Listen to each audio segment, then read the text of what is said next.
തിരുവനന്തപുരത്ത് കാറിനകത്ത് മരിച്ച നിലയിൽ കണ്ടെത്തിയ വലിയ വേളി സ്വദേശി ജോസഫ് പീറ്ററുടെ മരണകാരണം ഹൃദയാഘാതമാണെന്ന് പോസ്റ്റ്മോർട്ടം റിപ്പോർട്ട്. കുളത്തൂരിൽ റോഡ് സൈഡിൽ നിർത്തിയിട്ട കാറിൽ ഇന്നലെയാണ് മൃതദേഹം കണ്ടെത്തിയത്.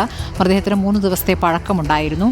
വിവരങ്ങളുമായി റിനു ശ്രീധർ. റിനു, അതൊരു കൊലപാതകമാണോ എന്ന സംശയം അടക്കം ഉയർന്നിരുന്നു. ഇതിപ്പോൾ ഹൃദയാഘാതത്താൽ മരിച്ചു എന്നാണോ ഇപ്പോൾ അറിയുന്നത്? എന്താണ് പോലീസ് പറയുന്നത്?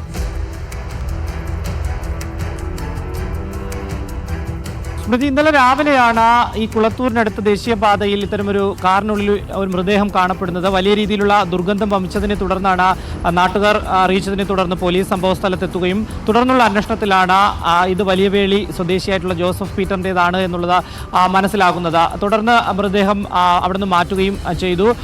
ഡോഗ് സ്ക്വാഡ് അടക്കം അതുപോലെ തന്നെ പോലീസ് ഉന്നത ഉദ്യോഗസ്ഥർ അടക്കം സംഭവസ്ഥലത്തെത്തി പരിശോധന നടത്തി.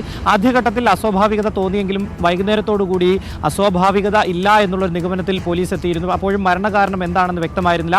ഇദ്ദേഹത്തിന് ശ്വാസതടസ്സം അടക്കമുള്ള അല്ലെങ്കിൽ ഹൃദയം സംബന്ധമായ ബുദ്ധിമുട്ടുകൾ അടക്കമുണ്ട് എന്നുള്ളത് പിന്നീട് അന്വേഷണത്തിൽ കണ്ടെത്തുന്നത്. തുടർന്ന് ഇന്നലെ വൈകുന്നേരത്തോടുകൂടി തിരുവനന്തപുരം മെഡിക്കൽ കോളേജിൽ പോസ്റ്റ്മോർട്ടം നടത്തുന്നു.